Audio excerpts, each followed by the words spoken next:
ត្រូវការលក់ដីចំការស្វាយទំហំជិត3ហិកតាខ្វះបន្តិចបន្តួចឯជិត3ហិកតាណាបងប្អូនហើយចំពោះដំណាំស្វាយវិញគឺមានចំនួនប្រហែល500ជាងដើមណាបងប្អូន500ជាងដើមក្បាលដីជាប់នឹងផ្លូវវិញមានប្រវែងជាង100ម៉ែត្រឯណោះ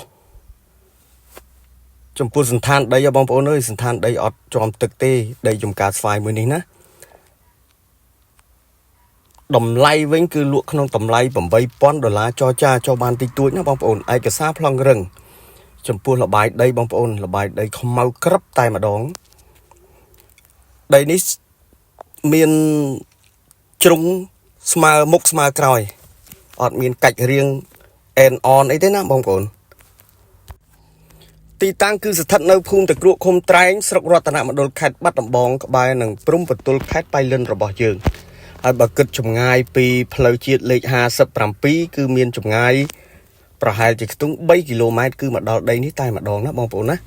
ហើយលក់តម្លៃសូមបញ្ជាក់តម្លៃ$8,000ចរចាចុះបានតិចតួចឯកសារប្លង់រឹងកញ្ជ្រឹះ